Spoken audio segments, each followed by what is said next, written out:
Hello বন্ধুরা, কেমন আছো তোমরা সবাই? আশা করি সবাই ভালো আছো। আমি শ্যাম আর তোমরা দেখছো হাই ফ্লায়ার। তো গতদিন আমরা Nepal versus Bangladesh cricket match enjoy করলাম এবং বাংলাদেশ সেখানে সুপার 8-এ চলে গেল নেপালকে হারিয়ে। এবার সুপার 8-এ কাদের সাথে ম্যাচটা হবে আমি এখনো পর্যন্ত জানি না, তবে শামী ভাইয়ের অনফিল্ড থেকে আমার যেটুকু আইডিয়া এখনো পর্যন্ত হচ্ছে সেটা হচ্ছে যে অস্ট্রেলিয়া মেবি ভীষণ বড় দল একটা, এবং সেখানে কি যে লড়াইটা হবে সেটা এখন থেকে মোটামুটি আইডিয়া করা যায়। ট্রাভিস হেড বনাম শরীফুল কেমন হবে লড়াই, যেহেতু এই শিরোনামের ভিডিওটা, সেইহেতু আমি মনে করলাম যে অস্ট্রেলিয়ার সাথেই পড়ছে বা পরবর্তী সময়ে পড়তে পারে। যাই হোক, বাংলাদেশের পেস বোলিংয়ে মধুর সমস্যা ভীষণ ভালো লাগে। প্রত্যেকটা দেশেই যদি এ ধরনের মধুর সমস্যা থাকে, বিশেষ করে বোলিং সাইডে, তাহলে তো ভালোই লাগে। কারণ হচ্ছে কাকে ছেড়ে কাকে খেলাবো এইরকম একটা ব্যাপার পরিস্থিতি, সেটা আমরা দেখতে পাচ্ছি। কারণ গতদিন সাকিব এবং মুস্তাফিজ যে বল করেছে, তার সাথে শরীফুল যদি চান্স পেয়ে যায়, তো সেখানে কি হবে এবং কাকে বাদ দিয়ে কাকে খেলাবে সেটা নিয়ে ভিডিওটা ডেসক্রিপশন বক্সে লিঙ্ক দিয়ে রাখবো। সেখানে গিয়ে অরিজিনাল ভিডিওটা দেখো, সাথে সাথে চ্যানেলটাকে লাইক শেয়ার সাবস্ক্রাইব করে দিও। তো চলো ভিডিওটা দেখে নিই, তারপর আরও কথা হবে।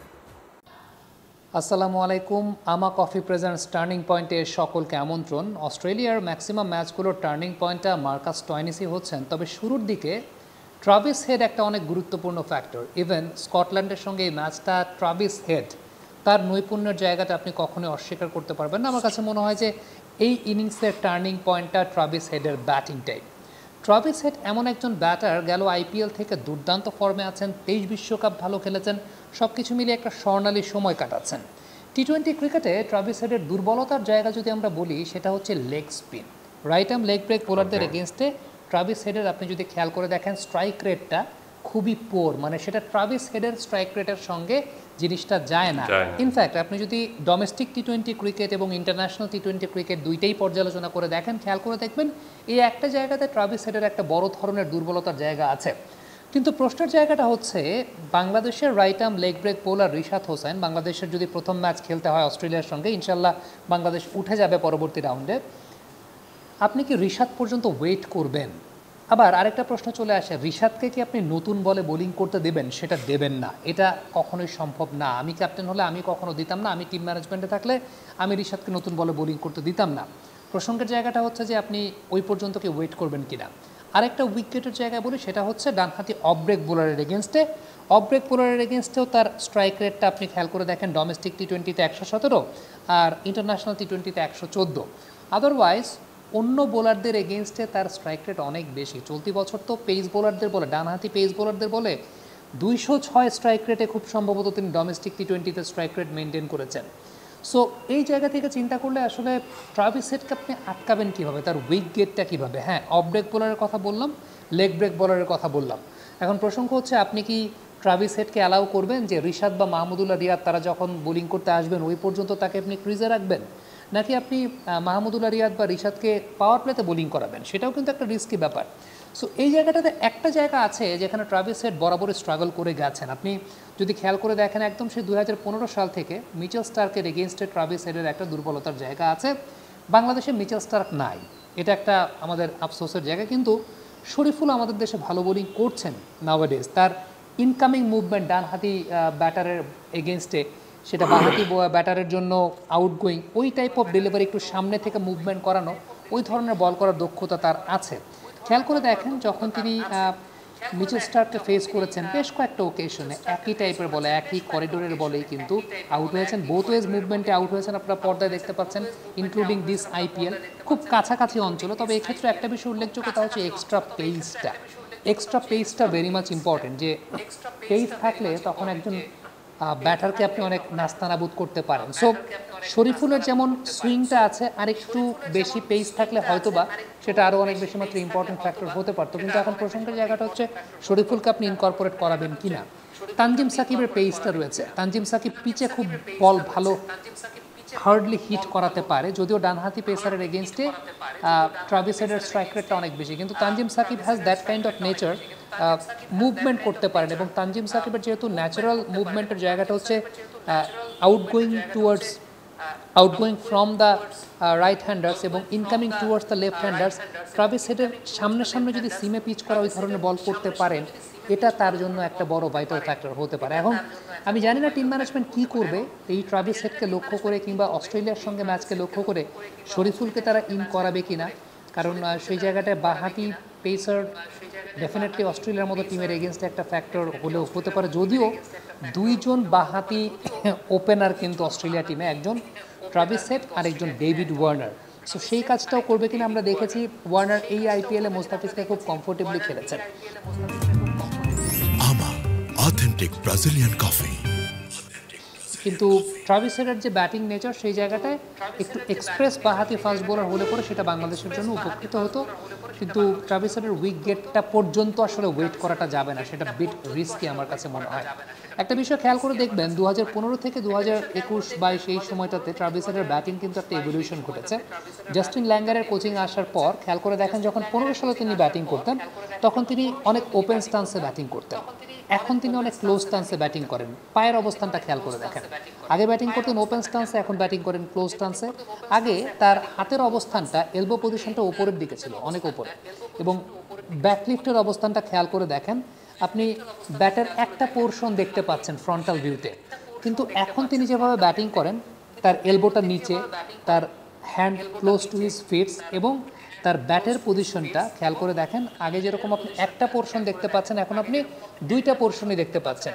সো কিছু অ্যাডজাস্টমেন্ট তো অবশ্যই জাস্টিন ল্যাঙ্গার কোচ হওয়ার পর করেছেন, তবে এই অ্যাডজাস্টমেন্টের মধ্যেও যেটা হয় খেয়াল করে দেখা যাবে যে স্পিনের এগেনস্টে, বিশেষ করে অফ স্পিন এবং লেগ স্পিন, এই দুইটা স্পিনের এগেনস্টে তার একটা ঝামেলার জায়গাটা সবসময় ক্রিয়েট হয়, এবং পার্টিকুলারলি লেফট আর্ম পেস বোলারদের একটা জোন রয়েছে যে জোনটায় তিনি কমন প্যাটার্নে আউট হয়েছে, যেটা আপনারা দেখেছেন।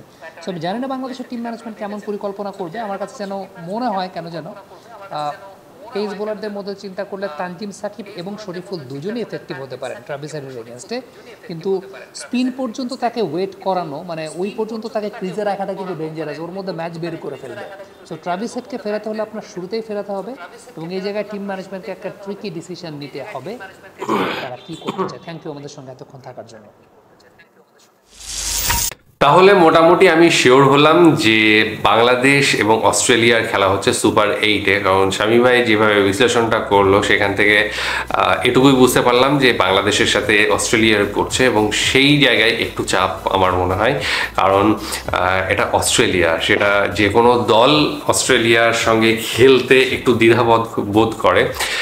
আর বাংলাদেশ অবশ্যই ভীষণ ভালো, আমি বলবো বোলাররা বিশেষ করে ভীষণ ভালো ফর্মে রয়েছে, এবং যদিও বোলিং পিচ কিন্তু তারপরেও বাংলাদেশের বোলাররা কিন্তু যথেষ্ট ভালো বল করছে। গত ম্যাচে যে ধরনের বিধ্বংসী বোলিং করেছে ওই অল্প রানের পুঁজি নিয়ে, সেটা কথায় প্রকাশ করা একটু কঠিনই হয়ে যায়। তারপরেও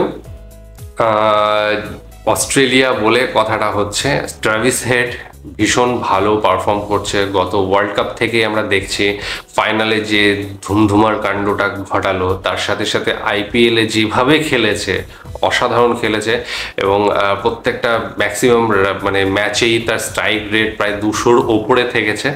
আর সেটা যদি এই ওয়ার্ল্ড কাপেও চলতে থাকে, তবে যেহেতু পিচটা আনইভেন বাউন্স দিচ্ছে, বোলারদের প্রচুর সুবিধা দিচ্ছে, সেখানে কিন্তু মানে ট্রাভিস হেডেরও একটু প্রবলেম হওয়ার কথা, এবং সেটা আশা করি হচ্ছে।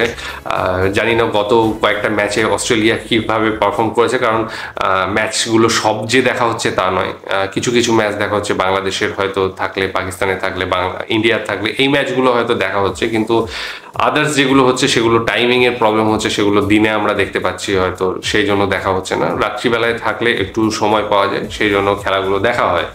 তো যাই হোক, ট্রাভিস হেডকে নিয়ে সামি ভাই যেটা বললো যে স্পিন নিয়ে তার প্রবলেম রয়েছে বরাবরই, এবং এটা শুধু ট্রাভিস হেডের নয়, আমরা দেখেছি বরাবরই একটা স্পিন নিয়ে প্রবলেম রয়েছে। যে সমস্ত বাইরের কান্ট্রিগুলো রয়েছে, সেটা ইংল্যান্ড হোক, অস্ট্রেলিয়া হোক, এদের কিন্তু স্পিন নিয়ে খেলতে একটু অসুবিধাই হয়। তারা পেস বোলিংয়ে যতটা মানে কনফিডেন্ট ততটা কিন্তু স্পিনে নয়। যদিও বড় বড় স্পিনার সেখান থেকে বেশি বেরিয়ে এসেছে, শেন ওয়ার্ন বলো, তো সেই ধরনের স্পিনার থাকা সত্ত্বেও কিন্তু তাদের স্পিন খেলতে বেশ বেগ পেতে হয়।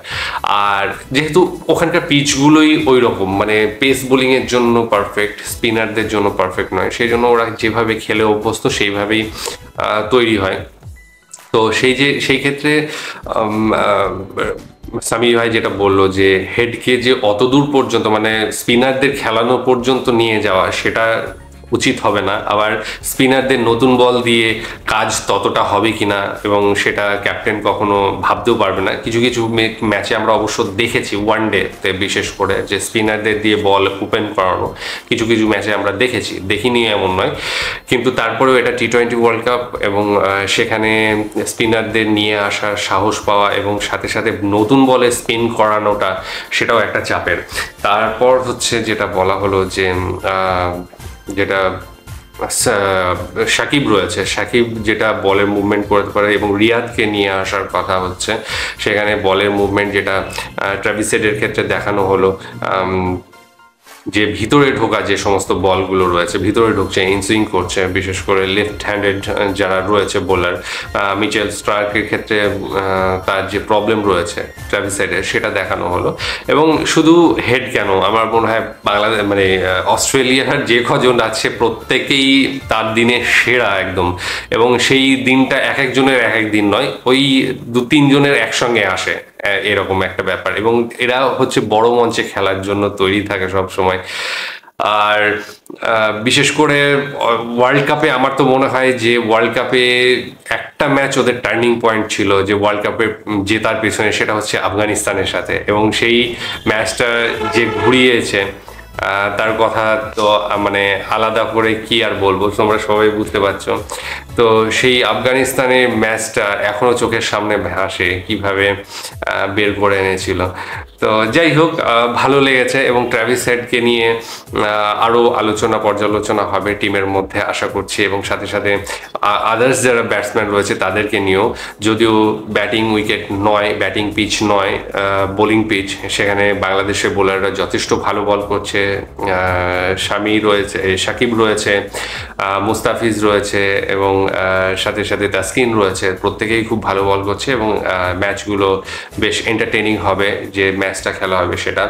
তো সেটার জন্যই মুখিয়ে রয়েছি, খেলা দেখবো অবশ্যই, যেখানে অস্ট্রেলিয়া বাংলাদেশ রয়েছে, খেলা দেখতেই হবে। তো যাই হোক, ডেসক্রিপশন বক্সে লিঙ্ক দিয়ে রাখবো, সেখানে গিয়ে অরিজিনাল ভিডিওটা দেখো, সাথে সাথে চ্যানেলটাকে লাইক, শেয়ার, সাবস্ক্রাইব করে দেবো। আজকের মতো এখানে শেষ করছি, আগামী দিনে আবার আসবো অন্য কোনো ভিডিও নিয়ে, ততক্ষণের জন্য স্টে টিউনড।